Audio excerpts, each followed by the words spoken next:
ज्या पद्धतीचे दावे होत आहेत त्यातली तथ्यता आधी सांगा। हे जे कोणी संघ प्रचारक नावाने काही गोष्टी खपवतायत ती तशी वक्तव्य कोणी केलेली तुमच्यापर्यंत आली आहेत का? वस्तुस्थिती काय आहे?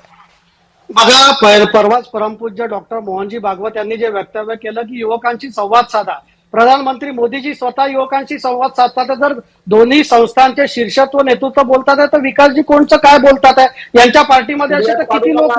विकासजी थांबा ना, विकासजी आता उत्तर ऐकून सांगितलं विकासजी उत्तर ऐकण्याची सवय ठेवा। तुमच्यामध्ये मी बोललो नाही विकासजी, मला बोलू द्या। उत्तर ऐकण्याची सवय ठेवा ना, तुमच्या वेळेत बोला, तुम्ही तुमच्या वेळेत बोला। बघा मी पदार्थ सांगितलं नाही हे तुम्हाला सांगतोय, मी खोटं मी पुरावा देतोय। विकासजी मला बोलू द्या।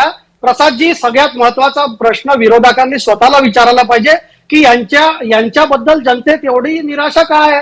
यांनी केलेलं कोणतंही आंदोलन का बरं क्लिक नाही होत?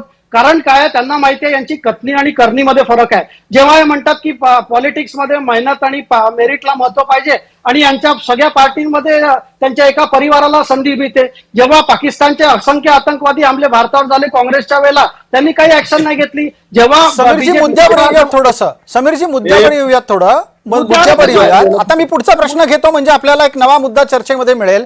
या विरोधकांनी झुरळांच्या मदतीनं आंदोलन पेटवल्यानंतर तुम्ही झुकलात, ही वस्तुस्थिती आहे, स्वीकारायला हवी की नाही? बघा, राजकारणात आणि तुम्हाला असं आहे की जनतेचा जर आवाज तुम्हाला ऐकायचा आहे तर तुम्हाला झुकणं आणि हा प्रश्नच नाहीये ना। जर विद्यार्थ्यांचे काही प्रश्न आणि प्रधानमंत्री मोदीजींनी हा निर्णय घेतला की आपला विद्यार्थ्यांचं म्हणणंही ऐकून घ्यायचं आहे।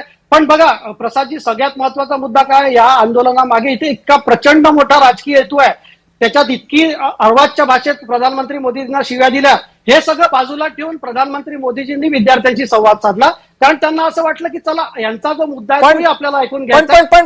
पण समीरजी याही गोष्टीचा खुलासा करा की मग संवाद साधायला उशीर नाही का झाला?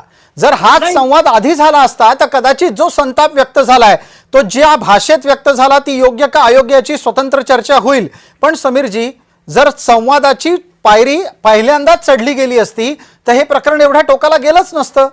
प्रसादजी बघा, संवादाची पायरी जो प्रश्न आहे त्याच्या आधी मी तुम्हाला एक सांगतो की त्या मंचावर काय राष्ट्रविरोधी नारे होते, आणि जेव्हा अभिजित दिपकेंनी आंदोलन चालू केलं आणि त्यांनी जेव्हा त्यांचे ऑफिशियल रिप्रेझेंटेटिव्ह दिले तेव्हा लगेच सरकारने चर्चा केली। सरकार चर्चेला नेहमी तयार होती, सरकारने चर्चा नाकारली नाही, पण ते आंदोलन फक्त देशविरोधी नारे देत होते आणि त्यांना कुठेतरी करून आंदोलन पेटवायचं होतं। या आंदोलनामागे अराजकता फैलावायची होती, त्यांची खरी मंशा ती होती।